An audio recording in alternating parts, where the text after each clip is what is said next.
la première vidéo de la série Back to Basics, غادي نهضروا على l'interrogatoire. C'est l'une des premières choses qu'on nous apprend en médecine, qui nous accompagne tout au long de notre cursus et qui est indispensable à notre exercice. Mais c'est aussi l'une des choses avec lesquelles les externes ont le plus de mal. D'après une observation personnelle, شفت بلي les étudiants durant les stages ما يعرفوش من يبداوه. Une fois devant le patient, ils tournent en rond, ils بروولوه et j'ai pas vraiment compris pourquoi. بالك من sur le plan théorique, ils se disent بلي هادو صوالح باينين, ils le zappent début à les cours, qu'il y a un petit rappel anatomique, un petit rappel sur comment tenir l'interrogatoire et les étudiants ont tendance à zapper ça. Mais si j'ai bien un conseil à donner aux jeunes externes, entraînez-vous autant que vous le pouvez. Apprenez من الأول de bons réflexes اللي يقعدوا معكم à vie. وهاد la vidéo, c'est un petit guide pour vous aider. C'est un mélange de théories et de choses qu'on peut observer sur le terrain les hôpitaux algériens. Alors, علاش قلت algérien بالذات parce que l'exercice de la médecine diffère d'un endroit à un autre. وعلى حسب l'endroit dans lequel on se trouve, qu'il y a une des spécificités. Et ce qui caractérise notre exercice في الجزائر, c'est que تقرأ en français, mais il va falloir parler مع الشعب بالدرجة. Dans cette vidéo, je vais intégrer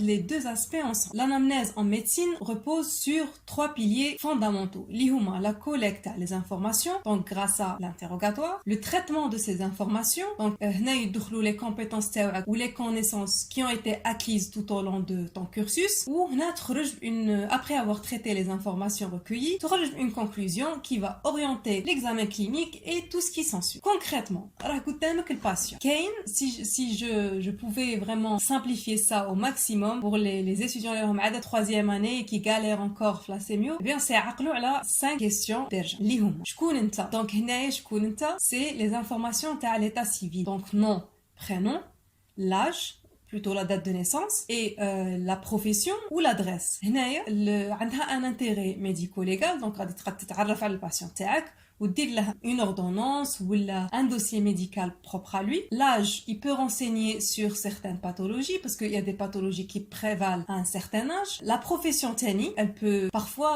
nous donner des petits indices. Par exemple, il y a des professions qui sont exposées à des facteurs de risque qui peuvent déclencher des maladies. Ou l'adresse, elle peut aussi nous donner des informations à la zone ou la région اللي يسكن فيها avec le patient. Et en fonction de cela, il peut être exposé à certaines maladies. Par exemple, des maladies infectieuses. Par exemple, واحد يسكن في ville, واحد يسكن في la campagne ماشي كيف واحد يسكن في النور ماشي كيما واحد يسكن في السود. Aussi ça permet un petit peu de collecter davantage d'informations à le patient. La deuxième question c'est علاش جيت. Alors علاش جيت, tout simplement c'est le motif de la consultation.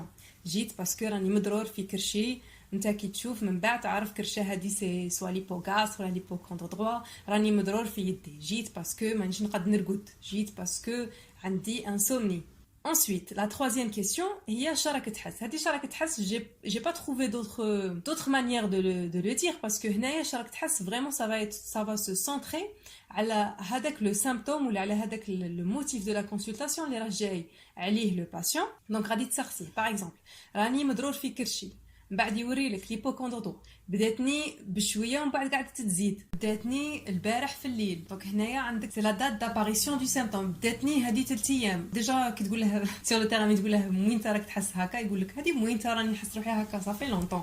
faut vraiment lui tirer les vers du nez. La nature تاع هذاك لو سيمبتوم يقول لك بداتني راني نحس نقزه, راني نحس حرقه, راني نحس حاجه تسطر عليا, راني نحس هنا. donc vraiment c'est ça va se centrer sur la nature du symptôme. من بعد يقول لك بداتني بشويه وقاعده تزيد, ولا بداتني ديريكت وهي داني الوجع ديريكتومون قوي. هنايا c'est le mode de début du symptôme. est-ce que c'est un début brutal ou là un début progressif. عندك تاني les facteurs déclenchants, يقول لك انا كي نشوف كي نشعل الضوء هكا نقابل الضوء تجيني الشقيقه. هنا c'est les facteurs déclenchants de la maladie. عندك تاني يقول لك كي نقدم روحي و je me penche en avant, هنايا ça me soulage. donc هنايا c'est les facteurs qui sont sédatifs. vous voyez, donc هنايا le but c'est vraiment de tirer le plus d'informations possible le patient هذا على هذاك le symptôme اللي جاك على جاله. تشوف تاني s'il y a d'autres symptômes associés. par exemple راه ضرني كرشي و راه فيا الحمى, et il faut pas non plus s'attarder على هذاك l'endroit. donc c'est vrai, par exemple يوري لك qu'il a mal à un endroit bien précis, mais il faut vraiment rechercher d'autres symptômes اللي يقدروا ils intéressent d'autres appareils. donc pas تكون مسنطح قال راني نضرور في بلاصه تروح انت تطيح عليها تطيح عليها عمى وما تشوفش autre chose. donc راه مضرور هنا, ok, essaye de voir tout ce qu'il y a associé à ça. quatrième question, شا عندك كاع C'est les antécédents personnels. Il ne faut pas hésiter à demander كل كبيرة وصغيرة. ماشي كل شيء غادي تحققه في هذاك le moment, mais ينحط في الدوسي médical par exemple, où là il peut orienter sur certaines choses. Alors les antécédents personnels, il y a des antécédents pathologiques ou il y a des antécédents physiologiques, donc ils sont considérés comme étant normaux, comme par exemple chez la femme la date des dernières règles ou la date d'apparition des règles. Ou si la femme elle a déjà eu des grossesses, ça reçoit les hospitalisations, il a déjà subi une opération, est-ce qu'il prend un traitement, est-ce qu'il a déjà pris des traitements pour telle ou telle maladie. On demande aussi les habitudes, est-ce que l'insan يكمي ولا هذا الانسان يشرب ولا est-ce il est sédentaire, est-ce qu'il fait sport. Deuxième question, donc s'il y a des maladies qui peuvent potentiellement être transmises génétiquement ou là des facteurs de risque, مش عارفه انا كان يقول لك بوا دار un AVC ou là بوا il avait une maladie cardiaque ou là بوا il était diabétique. Donc voilà, donc les parents et la fratrie, il faut toujours demander. Il y a des cancers qui ont un caractère génétique. Les antécédents familiaux. Vous l'aurez compris, les questions doivent être pertinentes ou aller directement au but.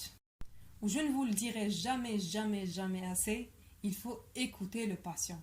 اسمع له كي تسقسي question خليه يهدر parce que j'ai remarqué qu'il y a beaucoup de gens qui les coupent juste يبدا يهدر il est coupé et tu n'en tireras pas grand chose. Donc écoutez, des fois كي تسقسي la même question d'une manière différente, avec deux réponses différentes, donc il faut vraiment écouter. Mets-le en confiance. Il faut toujours orienter l'interrogatoire. Surtout les jeux. Il يقول لك واه البارح كنت عند جاري وهودنا البحر وكي حطونا الدلات مع داك الشيء بدا تضرني. Il faut orienter l'interrogatoire. Il faut pas تخليه يديفاغي. Mais il faut toujours écouter. Ou حاجة واحدة أخرى, il faut jamais influencer le patient. Il y a des gens, ils s'arcient, ils disent ياك راك تنظر في الليل ياك. Bien sûr, il y a des gens qui vous disent oui, ويخليك. بالك انت tellement tu as vu هذاك التسلسل تاع les symptômes ايش راه يحكي لك, tu penses à une certaine maladie et tu aimerais bien que ce soit هذيك la maladie. Donc inconsciemment, tu vas orienter le patient vers هذيك الجهة. C'est une chose à ne pas faire. N'oubliez pas de toujours vous adapter. Vous serez en face d'enfants ou là de femmes, il faudra s'adapter. Interrogatoire مع واحد كبير ماشي interrogatoire مع واحد صغير. Déjà l'interrogatoire مع l'enfant, il va se faire avec les parents. Quand on fait un interrogatoire avec une femme, faut toujours garder en tête qu'il y a certaines spécificités في الكور تاع la femme, donc il faudra demander des antécédents qui relèvent de la gynécologie. Il faut toujours s'adapter par rapport à la personne en face de nous. Alors quand je dis s'adapter, c'est aussi s'adapter à la société. هاديش تاني بزاف يديروها ما فهمتش علاه يقعد يهضر مع les patients avec un français soutenu ou avec des termes médicaux ما غاديش يفهموك.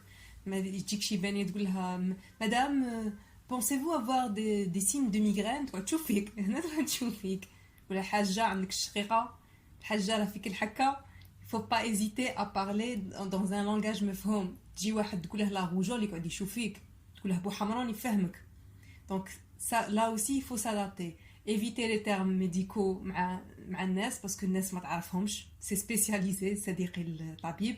N'hésitez pas à parler بالدارجة, allez-y هكا vous allez vous faire comprendre et vous allez comprendre ce qu'on vous dit.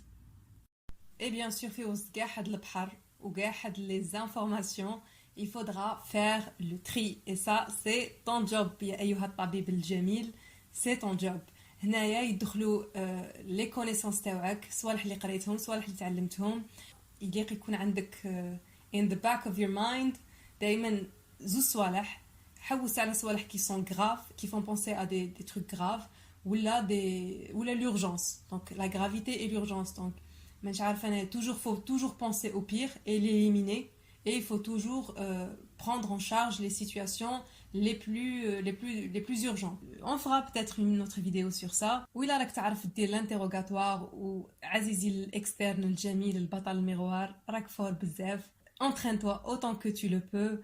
اللي تحكمه اللي طيح في يدك خوك الصغير les parents un ami entre vous faites des simulations entre externes mais toujours تعلموا هاد un certain schéma à suivre باش ما تقعدش تدور باش ما تقعدش تضيع الوقت et ça viendra aussi avec de l'expérience. Je vous dis à très bientôt dans une nouvelle vidéo تاع Révisimed.